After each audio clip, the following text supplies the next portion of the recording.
إن الحمد لله نحمده ونستعينه ونستغفره ونعوذ بالله من شرور أنفسنا ومن سيئات أعمالنا. من يهده الله فلا مضل له ومن يضلل فلا هادي له، وأشهد أن لا إله إلا الله وحده لا شريك له، وأشهد أن محمدًا عبده ورسوله، بلغ الرسالة وأدى الأمانة ونصح الأمة، وتركنا في المحجة البيضاء ليلها كنهارها لا يزيغ عنها إلا هالك.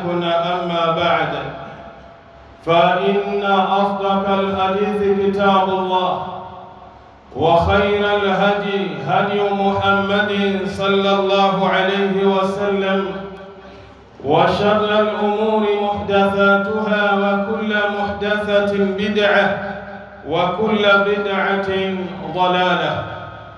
يقول الله جل وعلا في محكم كتابه العزيز المجيد: أعوذ بالله من الشيطان الرجيم، بسم الله الرحمن الرحيم: والعصر إن الإنسان لفي خسر إلا الذين آمنوا وعملوا الصالحات وتواصوا بالحق وتواصوا بالصبر.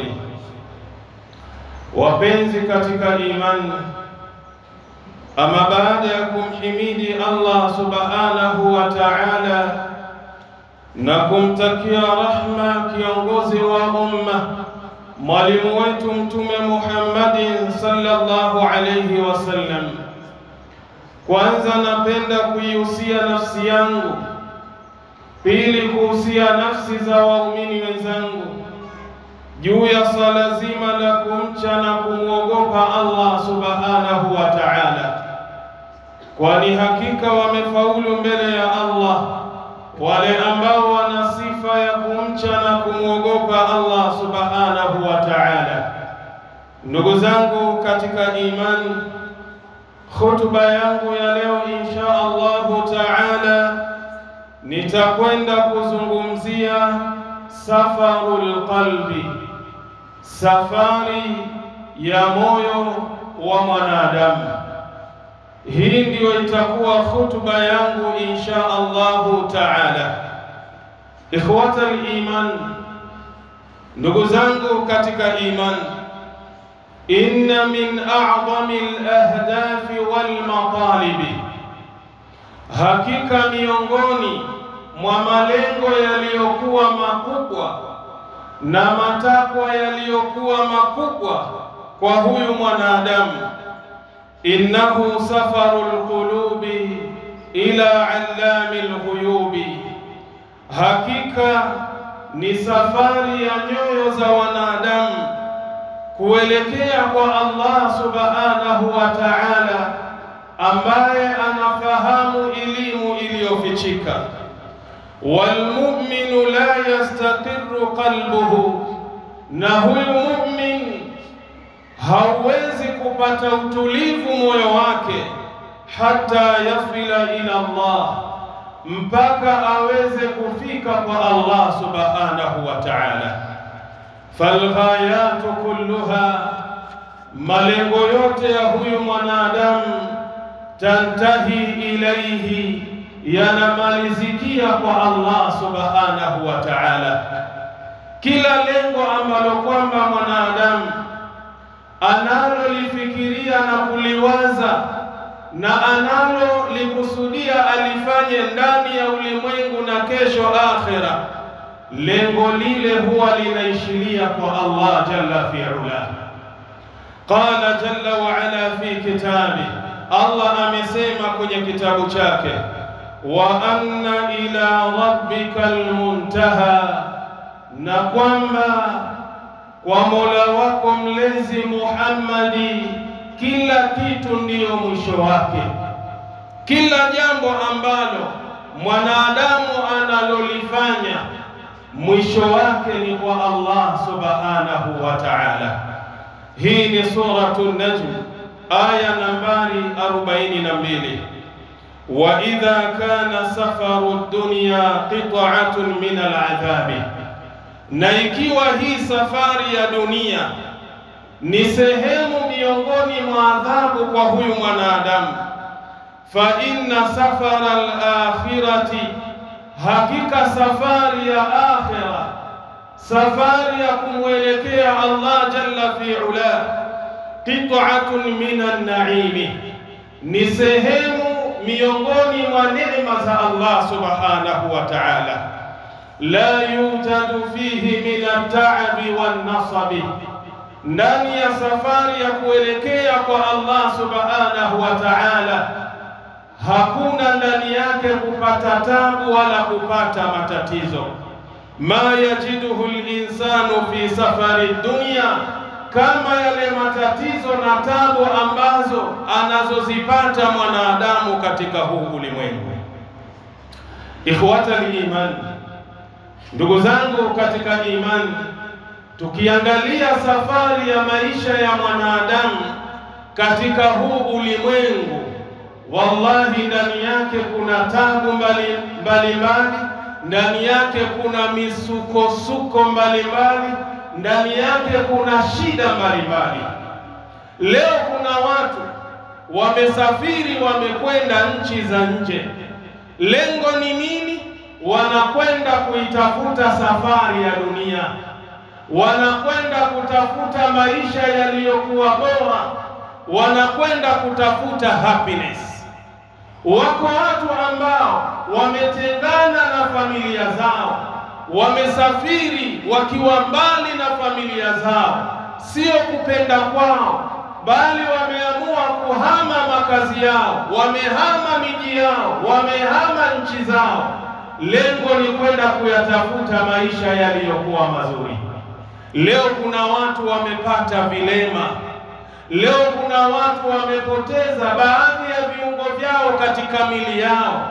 Ukija ukichunguza ni safari ya hii dunia, kila mmoja anakwenda mbio kuitafuta hii dunia.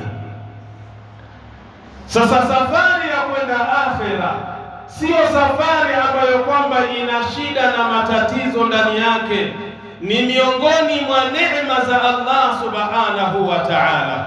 Qala Ibn al-Jawzi, amesema mwanachuoni Ibn al-Jawzi, wa'lam, fahamu na ujue ewe mwanadamu, anna at-tariqa al-musilata ila al-haqqi subhanahu, hakika njia ambayo ni ya kweli na ya haki ambayo itakufikisha kwa Allah jalla fi ula, laysat mimma yuqta'u bil aqdami, sio njia ambayo kwamba wanadamu watatembea kwa miguu yao. Njia ya kumwelekea Allah jalla fi ula, njia ambayo kwamba ni ya haki, njia ambayo kwamba anayoiridhia Allah jalla fi ula, njia hii watu hawaendi kwa kutumia miguu yao. Wa innama yuqta'u bil qulubi, hakika si vinginevyo njia hiyo ya kumwendea Allah jalla fi ula, watu wanamuendea Allah jalla fi ula kwa kupitia hizi nyoyo zao ambazo wamezibeba katika mili yao. Wa shahawatul ajilatu, na yale matamanio ya haraka, yale matamanio ambayo mwanadamu anayaendea mbio katika huu ulimwengu, yawe ni matamanio mabaya au matamanio mazuri. Quta'u tariqi, mfano wake ni kama mfano wa yule jambazi ambaye kwamba amesimama barabarani, unapopita anakupora na kukunyang'anya kila kitu, safari yako inakuwa imeishia hapo. Nini maana ya maneno haya? Ikhwata al-iman, ndugu zangu katika imani, njia ya Allah subhanahu wa ta'ala ambayo inatupeleka kwake ni njia ambayo inahitaji matendo yaliyokuwa mazuri, ni njia ambayo inahitaji moyo wa mwanadamu uwe safi, nyoyo za wanadamu ziwe zinamkubali Allah jalla fi'ala.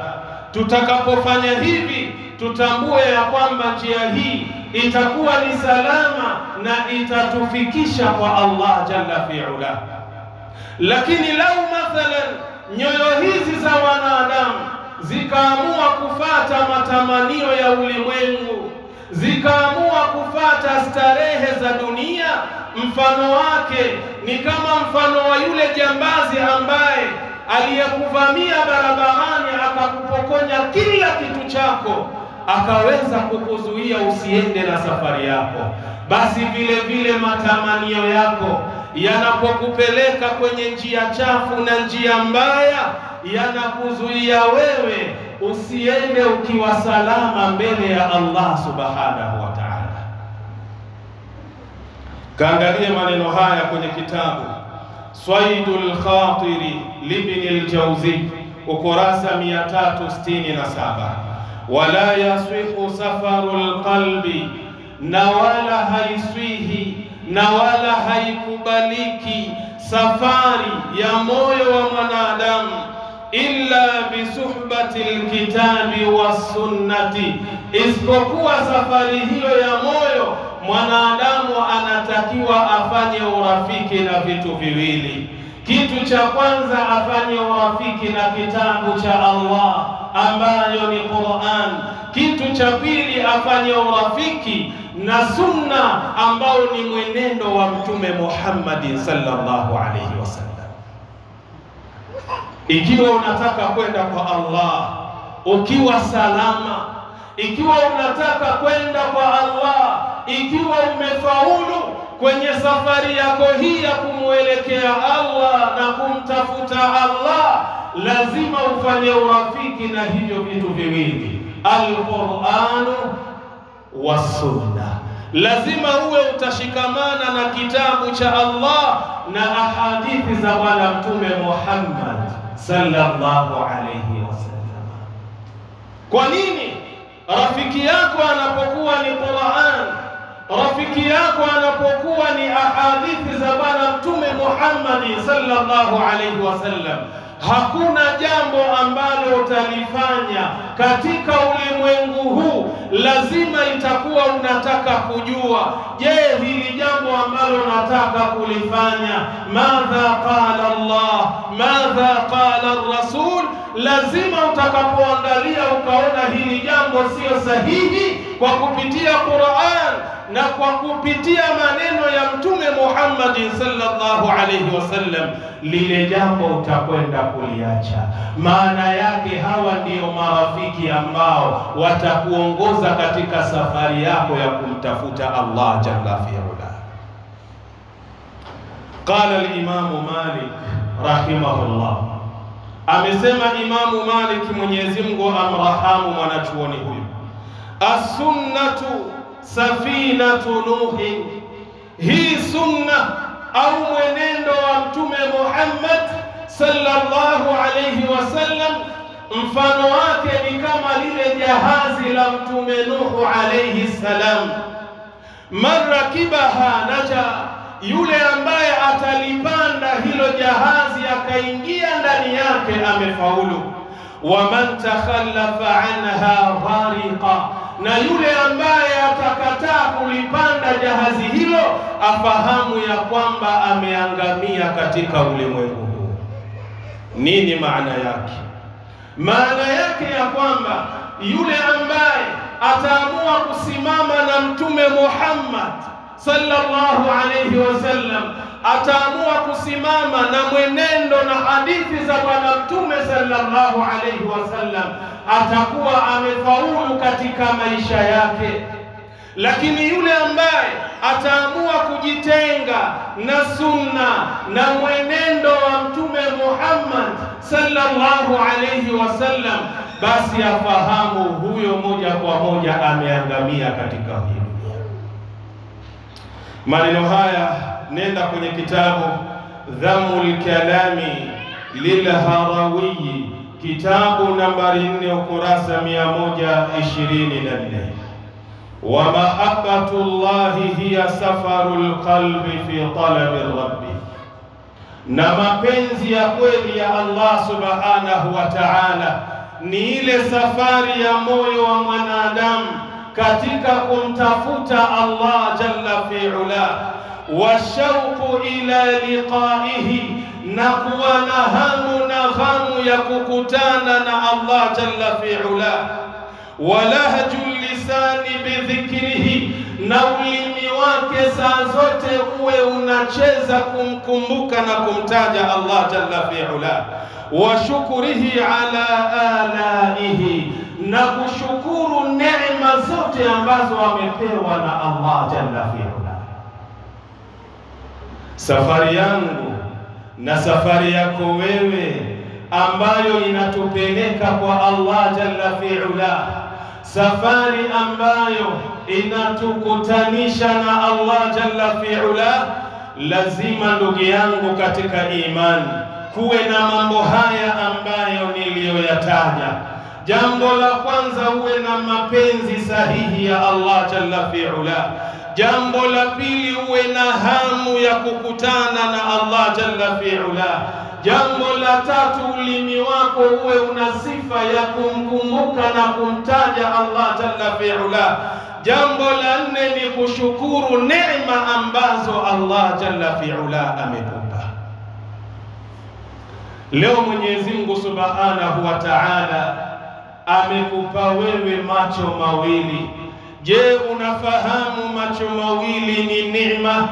Je, uliweza kukaa ukajua hiyo ni neema ukarudisha shukurani kwa Allah jalla fi'ala?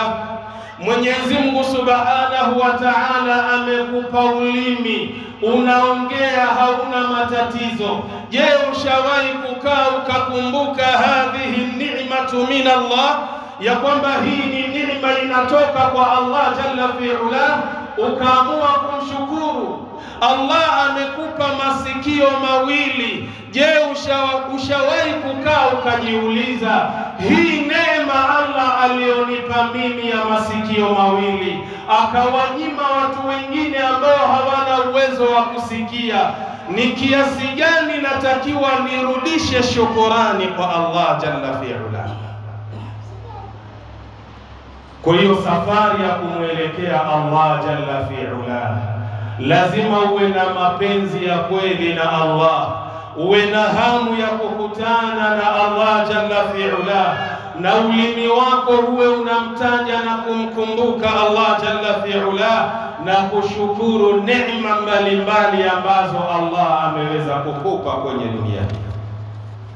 Wa min duaihi sallallahu alayhi wasallama, na miongoni mwa dua za Bwana Mtume Muhammad sallallahu alayhi wasallama, alikuwa akimuomba Allah kwa kupitia maneno haya kwa kusema, Allahumma, ewe Mwenyezi Mungu, wa as'aluka ladhata al-aishi ba'da al-mauti, na kuomba wewe ladha na maisha mazuri na furaha baada ya kufa kwangu, kwenye maisha ambayo ninakwenda kuyaelekea.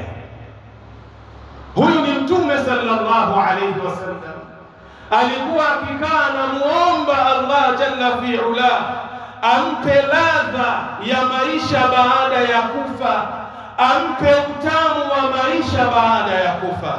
Wa ladhata an-nadhari ila wajhika, vile vile anaendelea akimuomba Allah jalla fi'ala ampe ladha na uzuri wa kutazama uso wake yaumal qiyama. Kila mmoja yaumal qiyamati atakwenda kukutana na Allah jalla fi'ala. Sio Muislamu, sio asiyekuwa Muislamu, sio mpagani, wale wote ambao wako kwenye mgongo wa ardhi watakwenda kumuona Allah jalla fi'ala. Sasa Mtume sallallahu alayhi wasallam anamuomba Allah ampe ladha, ampe utamu wa kwenda kuangalia uso wa Allah jalla fi'ala siku ya kiyama. Wa shauqan ila liqaka au ila liqaika, na unipe hamu ya kukutana na wewe Allah jalla fi'ala. Yoyote ambaye atakuwa na hamu na ghamu ya kukutana na Allah jalla fi'ala, basi yafahamu huyu mtu ya kwamba ana amali ambazo anahisi akikutana na Allah atakwenda kupata sehemu iliyokuwa nzuri. Rawahu an-Nasa'i, maneno haya kayapokea an-Nasa'i kwa nambari 1305.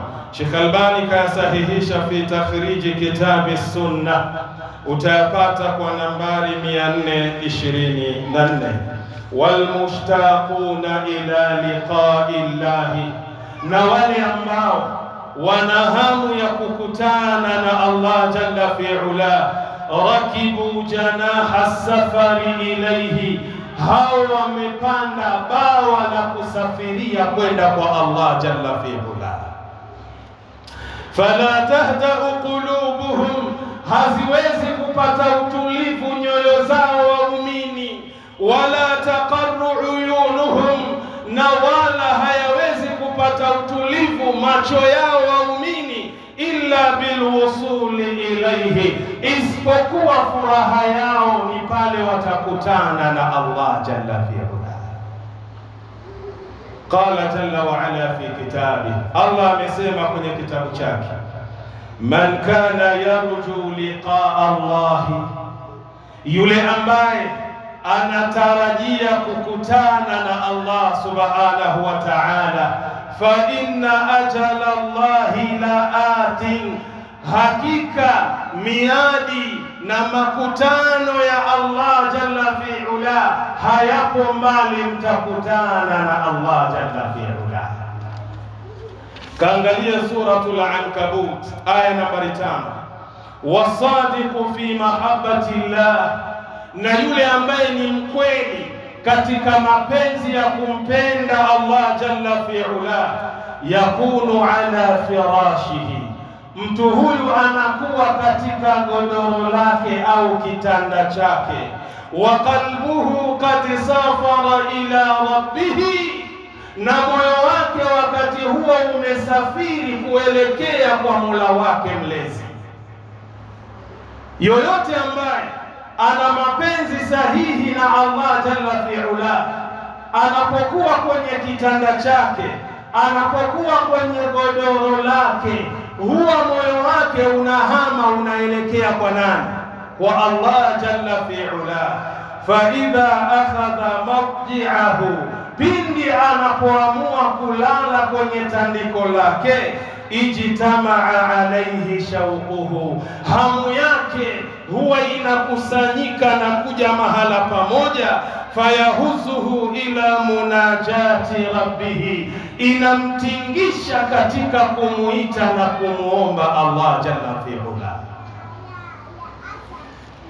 Yule mwenye mapenzi ya kweli na Allah anapoamua kulala kwenye kitanda chake, huwa nafsi yake haimpi, moyo wake hauna utulivu. Kila akikaa nafsi yake inataka kumuomba Allah jalla fi'ala, ndiyo pale anashindwa kulala, anainuka kwenye kitanda chake, anaamua kwenda kutawadha maji ya baridi, anaamua kuingia kwenye msala, anamuelekea kumuomba Allah jalla fi'ala. Ndugu yangu katika imani, ikiwa moyo wako upo katika hali hii, ukiweka tu mwili wako kwenye kitanda, ghamu inakutuma usimame umuelekee Allah, fahamu wewe una mapenzi ya kweli na Allah jalla fi'ala. Qala jalla wa ala fi kitabi, Allah amesema kwenye kitabu chake, tatajafa junubuhum 'anil madaji'i, hawa ndio waumini wa kweli. zinaachana mbavu zao na matandiko yao, zinaachana mbavu zao na vitanda vyao. Mtu anaamua kukiacha kitanda cha 6x6, yuko na godoro ambalo kwamba akilalia ni kama anajihisi yuko peponi, lakini anaamua kuliacha lile godoro lake. Wanaamua kujitenga na malazi yao watu hao. Lengo ni nini? Yad'una rabbahum, wanasimama usiku kumuomba Mola wao mlezi, khawfan wa tamaa, wakiwa na hofu na Allah, wakiwa na matumaini na imani ya kwamba Allah atakwenda kutulipa katika haya tunayoyafanya katika usiku. Kaangalia suratu Sajda aya nambari 16. Barakallahu li wa lakum bil Qur'anil azim wa nafa'ni wa iyyakum bil ayati wadh-dhikril hakim. Aqulu qawli hadha wa astaghfirullaha li wa lakum fastaghfiruhu innahu huwal ghafurur rahim wa huwal barrul karim.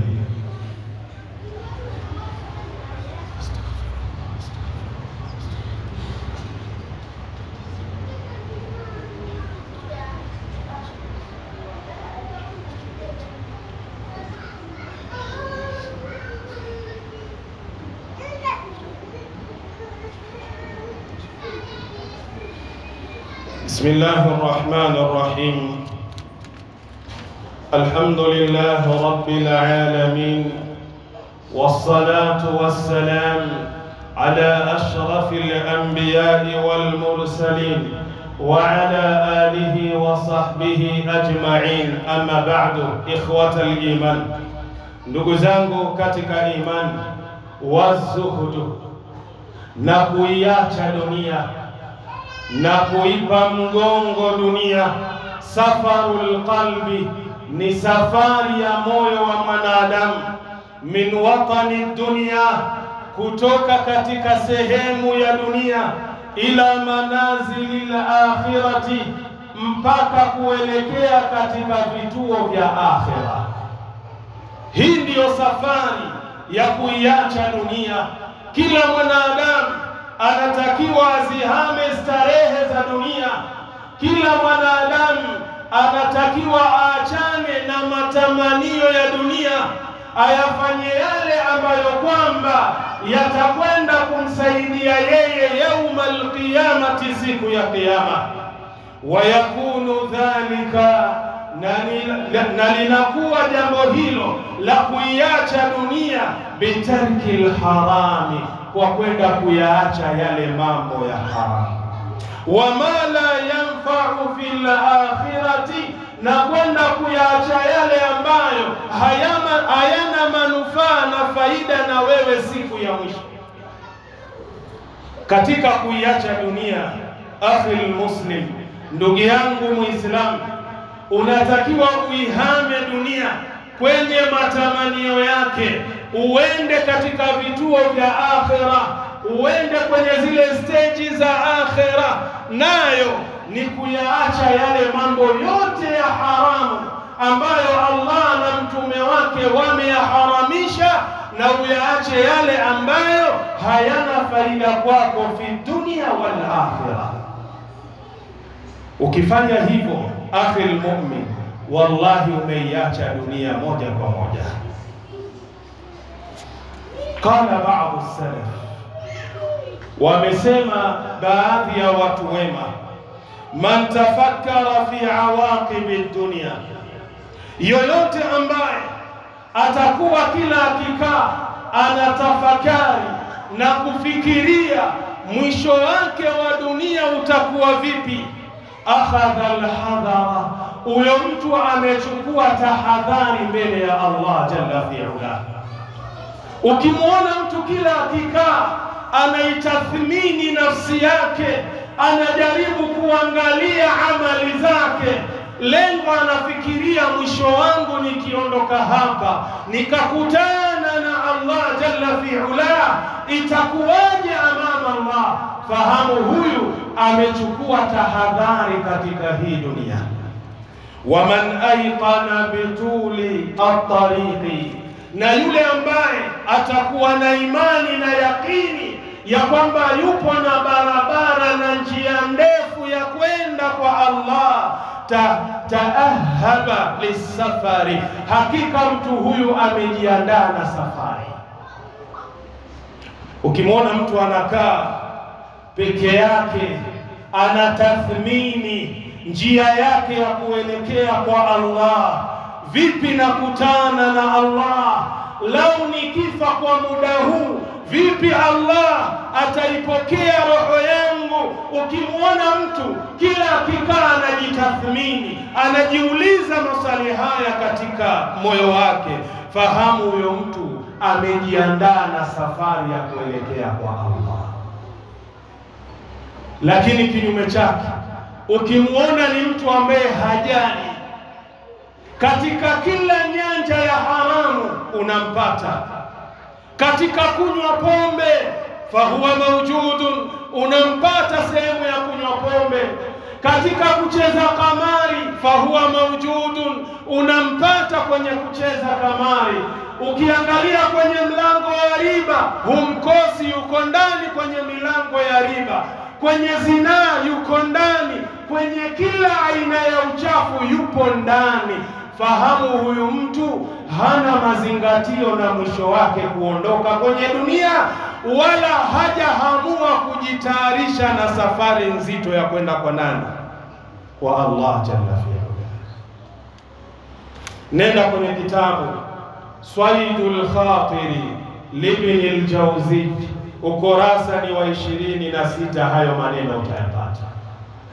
Ikhwata al-iman, ndugu zangu katika imani, wa idha zadaka Allahu fil ajali, na pindi Mwenyezi Mungu anapokuzidishia umri wako, akawa anakupa miaka ya kutosha, watu wanaondoka duniani, unawazika, wewe bado upo, kila mwaka wapatikana kwenye mgongo wa ardhi, fazdada anta min al-amal, zidisha zile amali zako, kithirisha kufanya matendo yako mema, akhi mu'min.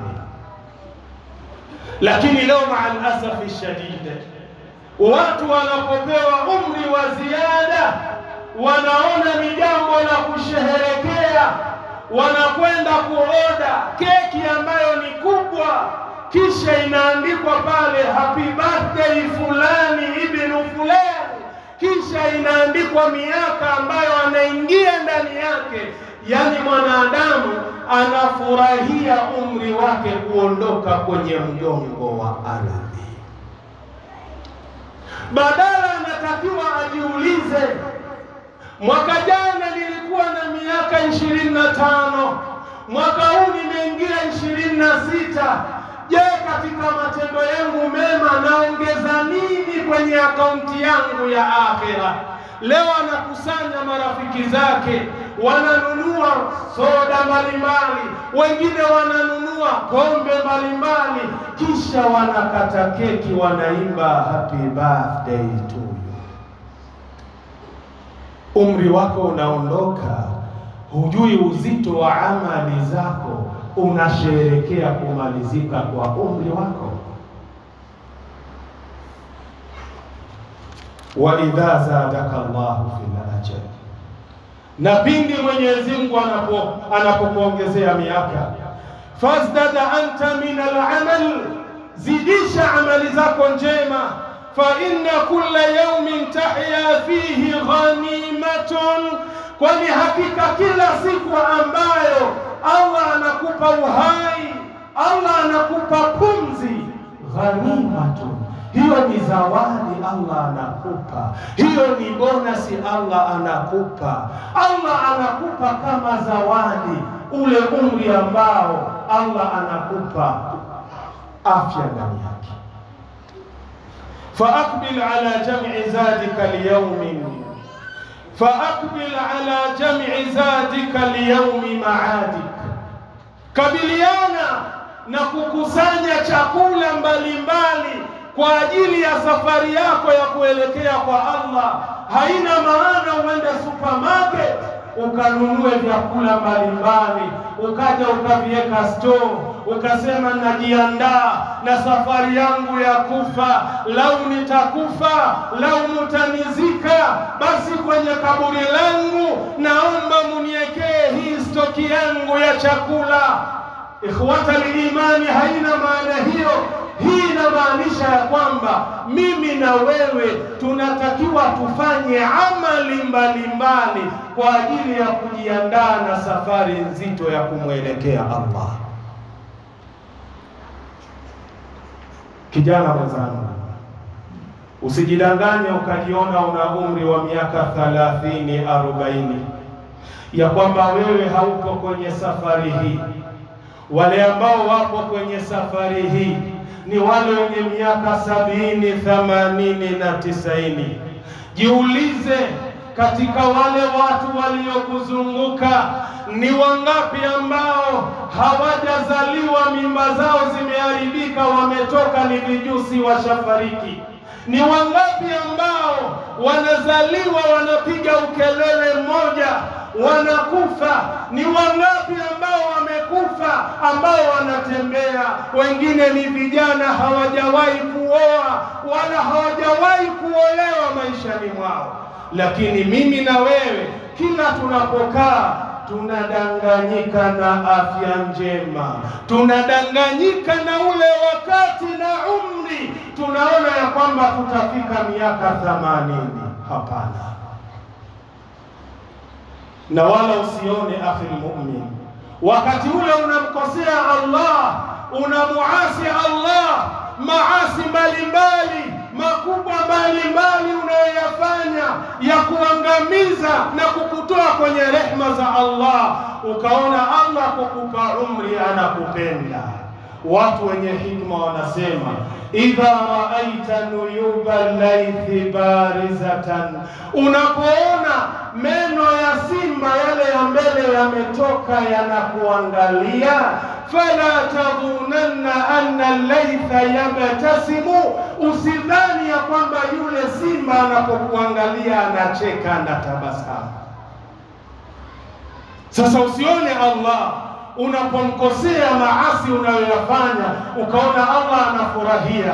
Ipo siku ambayo Allah anaisubiria kwako, atakutia kwenye himaya na mikono yake. Faaqbil ala jam'i zadika liyawmi ma'adik, fanya matendo mema mbalimbali kwa ajili ya maandalizi ya kukutana na Allah jalla fi'ala. Wahzim haqibata qalbik, na ufunge mkanda wa moyo wako, funga mkanda wa begi la moyo wako, lisafarin tawilin, kwa safari inayokusubiria ambayo ni ya mbali. Fakad azifa rahilu, kwani tayari kipando kishaanza safari. Mimi na wewe tuko safarini. Hakuna yoyote ambaye anajua wakati gani atakufa, na atakufa akiwa wapi, atakufa atakuwa kwenye hali gani. Hakuna. Kila ambaye yuko kwenye mgongo wa ardhi, ambaye yuko na nafsi, afahamu yuko kwenye safari ya Allah. Kullu nafsin dha'iqatul maut, kila nafsi ya mwanadamu itaonja uchungu na kilevi cha mauti. Leo mimi khatibu hapa nazungumza yauma al-Jumaa, ambayo ni tarehe 2 Kiislamu mwezi wa kwanza mwaka 1447. Unaweza kusikia yule khatibu ambaye alikuwa akihutubu yauma al-Jumaa, wallahi alasiri tunakwenda kumstiri katika maziara. Usidanganyike ukasema ya kwamba eti kuwa na afya, eti kuwa wewe ni kijana mdogo hauwezi kuondoka. Ndugu yangu, hii ni safari nzito, huijui siku, wakati wala mahala. Jitayarishe na safari nzito kama hiyo. Qala jalla wa ala fi kitabi, Allah amesema kwenye kitabu chake, watazawwadu, bebeni chakula, bebeni chakula, fa inna khaira zadi taqwa, hakika ya chakula kilichokuwa bora ni cha ucha Mungu. Nini maana ya maneno ya Allah? Maneno ya Allah anatuambia jiandaeni katika safari nzito ya kukutana na Allah, na hakika ya chakula cha safari kilichokuwa bora ambayo unamuelekea Allah ni zile amali zako ambazo zinadhihirisha ucha Mungu wako katika ulimwengu. Hii ni aya katika suratul Baqara ambayo utaipata kwa nambari 197. Ikhwata al-iman, nimekamilisha na kumaliza hutuba yangu. Wasia wangu mdogo tu kwako wewe na mimi, ndugu yako Muislamu, haina maana kufanya amali njema ndiyo kitambulisho cha kwamba wewe ni mcha Mungu na wewe unakwenda kukutana na Allah ukiwa salama. Hapana. Na ndiyo maana kwenye safari yako ya ucha Mungu, moyo unatakiwa uwepo ndani yake. Kwani ni wangapi ambao wanafanya matendo mema lakini ndani ya nyoyo zao wameficha uchafu, wameficha mambo mabaya. Anafanya yale matendo mazuri mbele yako, lakini ndani ya moyo wake ana machafu, ana mabaya. Na ndio maana ukiangalia, lau kama kufanya matendo mema ambayo tunayaona kwa wenzetu ndio kitambulisho cha kukupeleka wewe peponi, wale wanafiki wengekwenda peponi. Kwa sababu gani? Kanu yusalluna kama nusalli, walikuwa wanasali kama tunavyosali ya jamaa. Lakini wallah, wanasali nyuma ya Mtume Muhammad sallallahu alayhi wasallam, lakini nyoyo zao ni chafu, nyoyo zimejaa kila madudu ndani yake. Nakupa mtazamo na mfano mdogo kabisa. Wa min al-mathali tattadhihu al-maqali. Unapotoa mifano, maneno kidogo huwa yanafahamika na kueleweka. Ni wangapi ambao tunasubihiana nao, au ni wangapi ambao tunafanya nao urafiki? Anapokuja mbele yako anaonyesha ubao wa uso wake ya kwamba yuko na furaha na wewe, anacheka na wewe, lakini maalasafi shadid, anapokuacha akiondoka, moyo wake unasoma mambo tofauti. Ndani ya moyo wake anakuchukia, hakupendi. Nini maana yangu? Maana yangu na maanisha ya kwamba unapofanya amali zako, jiangalie ndani ya huu moyo wako. Je, moyo wangu unapenda kile kizuri ninachokifanya? Ikiwa moyo wako unapenda ile amali njema unayoifanya, wallahi anta mu'min, wewe ni mu'min. Jambo lako ikiwa unalifanya linakufurahisha, wewe ni mu'min. Na ikiwa lile ovu utateleza, ukakasirika, ukawa unajuta, kwa nini nimelifanya hili ovu, wallahi wewe ni mu'min. Lakini ikiwa unafanya amali njema, moyo wako hauko pamoja na ile amali, wallahi huna kitu kwenye moyo wako. Na ikiwa unayafanya yale maovu na ikawa moyo wako unafurahia yale maovu, hayachukii moyo wako, fahamu ya kwamba wewe huna imani yoyote. Wapenzi katika imani, hii ndio safari ya moyo ya kumwelekea Allah jalla fi'ala.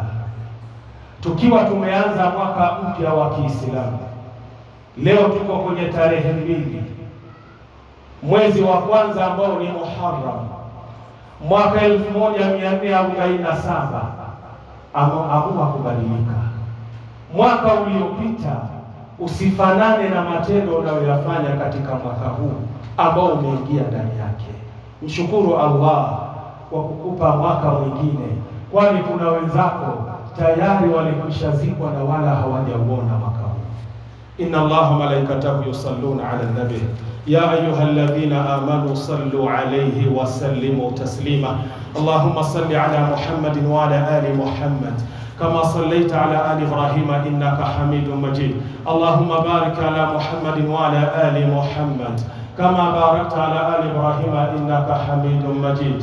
وارض اللهم عن الخلفاء الأربع منهم أبي بكر وعمر وعثمان وعلي وعن سائر الصحابة أجمعين. اللهم أعز الإسلام والمسلمين وأذل الشرك والمشركين ودمر أعداءك أعداء الدين وانصر جيوشك المسلمين. أقم الصلاة.